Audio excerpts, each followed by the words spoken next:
Òde olúmọ wọ́n ti fún ẹ lọ́gbọ́n ayé. Ó yà lárẹ̀sà wọ́n ti sà ẹ́ lẹ́fún gbogbo. Òde ọ̀rọ̀ gún àga o. Wọ́n ti gbé ẹ̀gàn gẹ́gẹ́ ibi àgùnlà. Dandan ní káyé rẹ̀ ogun. Nítorí wípé láti kékeré ló ti ṣègbà ayẹ ẹ̀ kalẹ̀. Adékùnwà òṣèlú mọ́nà làṣẹ wájú. Adékùnwà bíjì bàbá rìkì ṣíkì. Adékùnwà bíjì bàbá rìkì ṣíkì. Adékùnwà bíjì bàbá rìkì ṣíkì. Adékùnwà bíjì bàbá rìkì ṣíkì. Olúwa ló bí ṣe. The ceremony was a mixture of culture, Yoruba tradition and Islamic religion, as Nigerians came from far and near, including Ijebu age groups, also known as Regberegbes, converged to witness the event as Alhaji Dr. Sulaiman Adebola Adegunwa was installed as the third Asiwaju of Ijebu in the recent history after the demise of Chief Samuel Olatokunbo Shonibare and Professor Adebayo Adedeji, who were the first and second Asiwaju of Ijebu. In the name of Allah, the most beneficent, the most benevolent, and the most merciful, I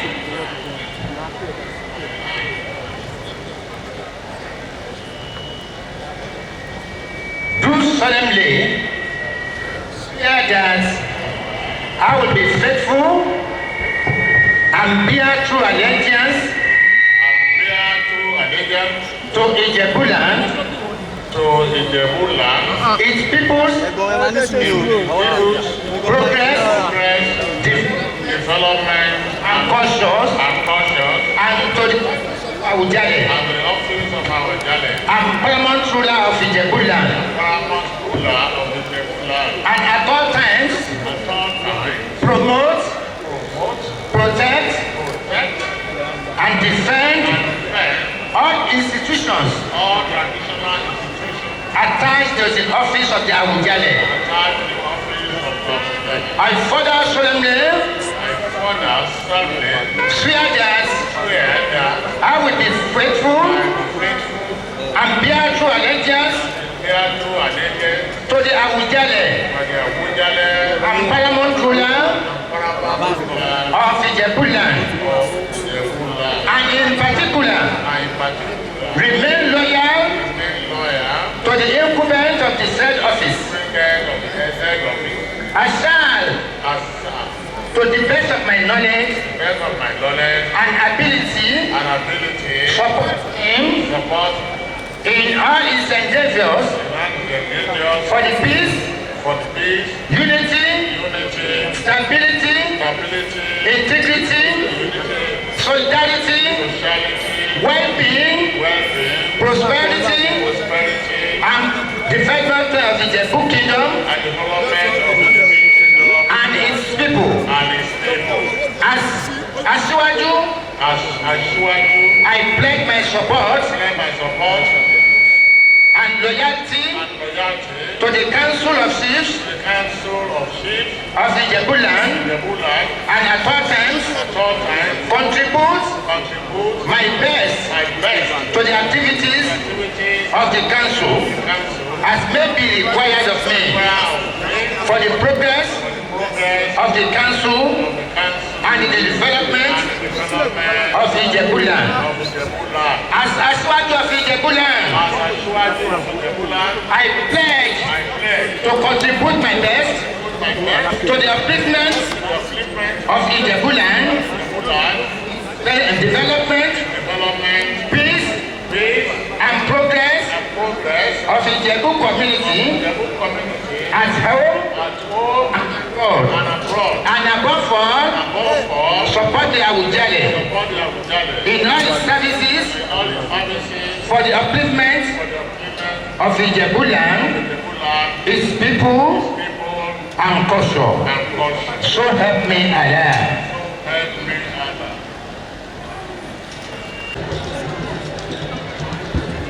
إنه من سليمان وإنه بسم الله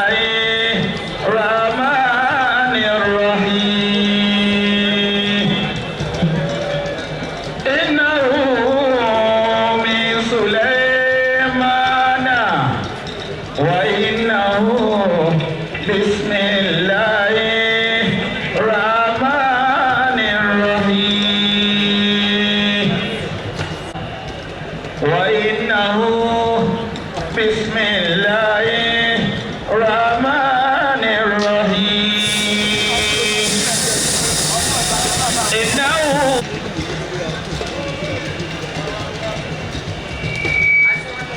Asiwaju of Ijebu land bí wọ́n ṣe fẹ́ máa wà lókè pàyẹn ká máa ní fàtíà àlùbáríkà aliyamudu lillahi rọ̀bì.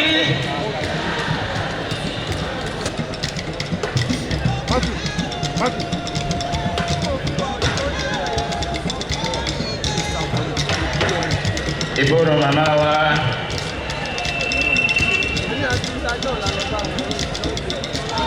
Allahumma salli ala torí ànábì ló bí Fatima màmá wa ló ń jẹ́ Fatima a sì láti máa yọ ọmọ ànábì a máa yọ náà. Allahumma salli ala. The occasion held at the Awujale's Palace Annex was graced by prominent Nigerians including the Vice President Senator Kashim Shettima, former Nigeria President Chief Olusegun Obasanjo, Ogun State Governor Dapo Abiodun, Chief Olusegun Oshoba, Senator Gbenga Daniel, Senator Ibikunle Amosun, Alake of Egbaland, Oba Michael Gbadebo, Olu of Ilaro, Oba Kehinde Olugbenle, the Ogbeni-Oja of Ijebu, Chief Sonny Kuku, Ijebu Traditional Council, as well as captains of industry. His wife Hajia Fatima Adegunwa was also installed as Yeye Asiwaju and Arobake of Ijebu.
President Bola Tinubu, represented by his vice, Senator Kashim Shettima, while addressing the people, lauded the installation of Chief Sulaiman Adebola Adegunwa, who is the chairman, Right Foods Limited, as the Asiwaju of Ijebu by the Awujale and paramount ruler of Ijebu land, Oba Sikiru Kayode Adetona. Describing the event as historic, the Vice President, Senator Kashim Shettima, pointed out that the new Asiwaju of Ijebu is an industrialist and a dependable personality who has contributed to the socio-economic development of his state and Nigeria greatly. As we celebrate the compartment of Dr. S.A. Adegunwa as the Asiwaju of Ijebuland and his wife as the Yeye Asiwaju and Arobaki of Ijebuland, we have to recognize the fact that Chief Dr. Suleiman Adegunwa is a legend of his time. He's one of the greatest sons of Africa. He's one of the greatest sons of Ijebuland. He's one of the greatest sons of Nigeria, who has actively contributed to the advancement of industry and enterprise in this nation. Our roads crossed each other's path about 2 years ago when I had dinner in Ososa. What intrigued me most about him is to move from photography to food and beverages in the right time. What intrigued me most was about his and the living in a house he built in 1983. A house he built 40 years ago. It's a show of compassion, it's a show of humility, and the entire landscape was dotted by schools, security posts, and so many corporate responsibility items that dotted the whole of Ijebuland and the nation as a whole. We celebrate with him, we commend him, and we have a moral duty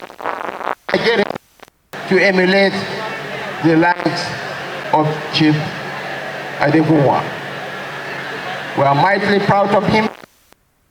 My boss is mightily proud of him, and the nation is mightily proud of him.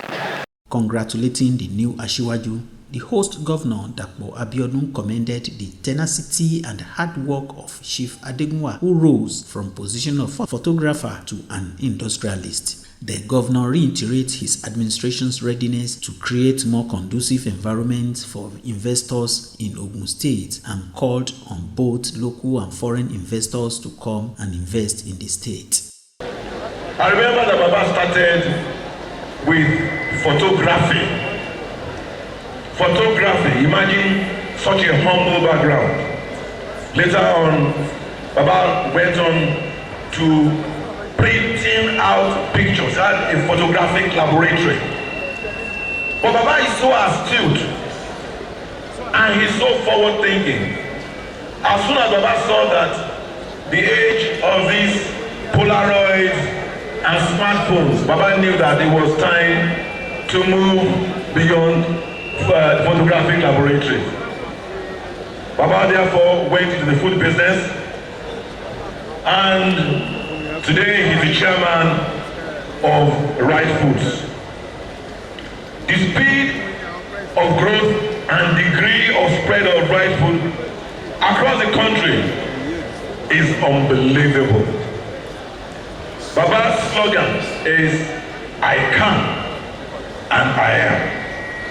This continues to propel Baba, and today, Baba is one of the topmost indigenous companies in Nigeria, employing over 3,000 people. The chairman of the installation committee, Chief Fasi Adetokunbo Yusuf, and other prominent Nigerians spoke on the humility and exemplary life of the man Sulaiman Adebola Adegunwa, the new Asiwaju. He is the third Asiwaju in recent memory. The title is conferred at the pleasure of Abuja. is expected to lead the Ijebu nation in commerce and industry and the general socio-economic development of Ijebu people. Asiwaju Adegunwa has done a lot for Ijebu and the nation. For instance, all this photography that you see, so simple. He was the first person to simplify it. And then he has been philanthropic. In fact, when I was Pro-Chancellor of State University, down at he was one of my biggest supporters. And because of that, he's been rewarded with high titles, like doctorate degrees in universities. So it's a round peg in a round hole. A very unique, very important personality. Somebody who has given a very good account of himself. That's why he's called giving endowment. He has been very humble and he has contributed a whole lot to the development of Ijebu land. Asiwaju Sulaiman àti ìyàwó ẹ̀ ọmọ dáadáa ni wọ́n dẹ̀ ń tún lù ṣe ẹni tó bá ń tún lù ṣe lọ́ba fi ń joyè nǹkan tí mo lè sọ nípa àwọn ẹni tó bá ti tún lù ṣe ó láti joyè ọmọlúàbí ni wọ́n àmọ̀ràn ni pé ìwà wọn tán wò kò sẹ́ni tó mọ èyí tó wù tó fi joyè àwọn díẹ̀díẹ̀ tó bá kù kó tó bá fi tù ṣe màá gbà lámọ̀ràn tó rẹ́ni ọlọ́run ni òun lèmi kọ́kọ́ rí lẹ́ni tó jẹ́ pé àǹfààní wa sọlá kìíní mọ́ lórí nílé Àwùjalẹ̀ gẹ́gẹ́ bí Muslim àwọn nǹkan kùdìẹ̀kùdìẹ̀ tó bá tó kù nílùú kó gbàgbé ẹ̀ kó dọ̀rẹ́ gbogbo àwọn kó má lọ tàbí kó community ẹ̀ jọ kó máa ṣe dáadáa ọlọ́run á dẹ̀ dúró. The largest what you can call a confectionery, that is what Baba owns now, and he's driving it, and it's a nationwide brand. So for me, I think the Ijebu people, they have given a deserving honor to Baba, which is very deserving. And these are the kind of values we share in Yoruba land, and so we are very pleased with the Awujale. So my wish to the Asiwaju of Ijebu land is for Baba to continue to work stronger. Baba is about 80 years old now. Yes, and you can see Baba still looks like 45. So the energy is still there. So we are going to, Baba, we wish him strength, good health, God's continued guidance, and we pray that God will still continue to preserve him for us and for the entire, so that the benefit of both the Ijebu people and of course Nigerian at large, we can all continue to benefit from our Baba. Thank you very much. It's extremely relevant. He's extremely entitled to it by everything that he has contributed to the development of Ijebu. And the choice, nothing can be better than it. It's a great choice indeed. I will advise all other Ijebu eminent business tycoons to emulate, Adegunwa and come and develop Ijebu. He's a great man, a father figure, a very big businessman, someone who is very generous, who loves to give to others.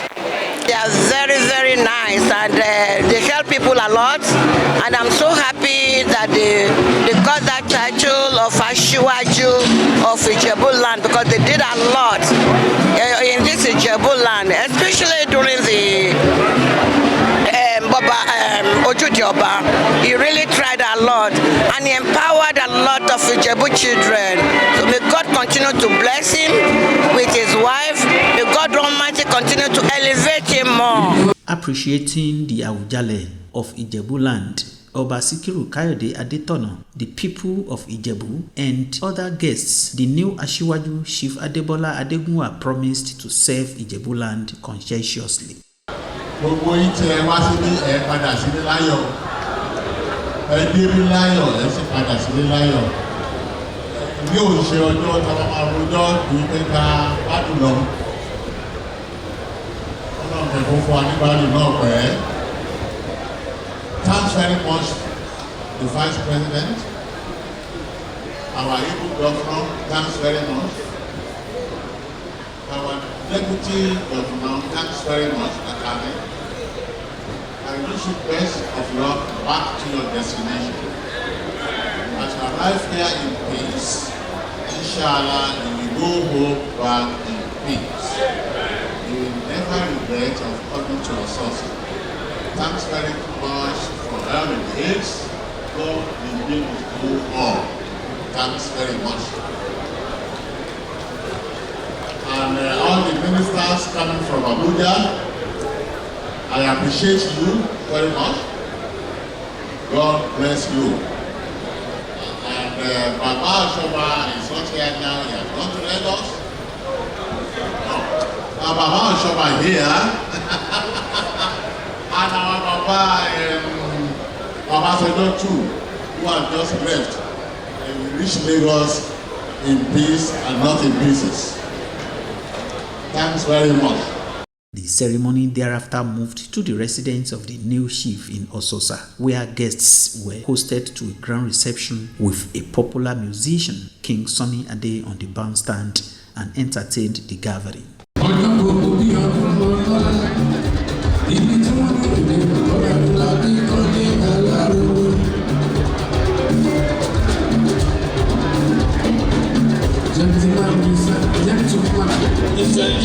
Gentleman is a gentleman, you be. Never know you be a Igbo, you may be a Yoruba. Gentleman is a gentleman, and he had to. Oh yeah, to Baba Fair. Wow, by Ilako, ọpẹ́ ní f'Olúwa, ẹ ò jẹ gbèsè, ebi ò pa yín, ẹ̀wù yín bá tẹ́gbẹ́ mú. Ẹ wà láàyè, ìrètí wà fún yín nígbà tí ẹ wà láyé. Ìrètí sọ́ba kejì ẹ sọ́ba ní mo wá. Kábíyèsí aláyélúwà wọ́n ṣe pàrọ̀ bá.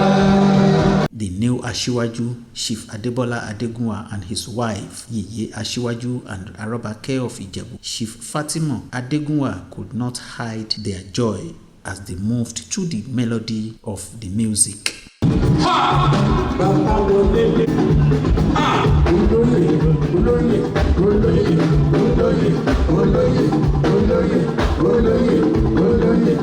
Asiwaju ti lóde ẹ̀kọ́ bàbá, Asiwaju ti gbọdọ̀ ṣùkùṣùkù bámbá. Òde Olúmọ wọ́n ti fún ẹ lọ́gbọ́n ayé. Ó yà lárẹ̀sà wọ́n ti sà ẹ́ lẹ́fún gbogbo. Òde ọ̀rọ̀ gún àga o. Wọ́n ti gbé ẹ̀kọ́ gẹ́gẹ́ ibi àgùnlá. Dandan ní káyé rẹ̀ ogun. Nítorí wípé láti kékeré ló ti ṣègbà ayẹ ẹ̀ kalẹ̀. Yèyé o! Ṣé o tún dé? Ìrora síwájú. Ṣé o tún dé? Ìwọ ló ta wáyé sọ̀rọ̀, owó sí láyé. Ọlọ́run ta wáyé padà, owó bá ń bọ̀ wá. Ó lè yèyé ra síwájú. Ó tún jẹ Àrọ́bàkẹ́. Olówó tó dé iyèméjì lẹ́ẹ̀kan ṣoṣo. Fatima rẹ̀ o. Fatima Àrọ́bàkẹ́ gbọdọ̀ ìpè Fatima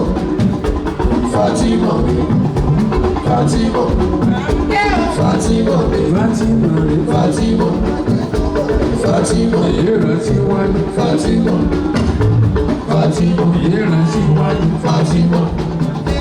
Fatima náà ni Àrọ́bàkẹ́ Fatima Ìjẹ̀bú ti lé tó Fatima.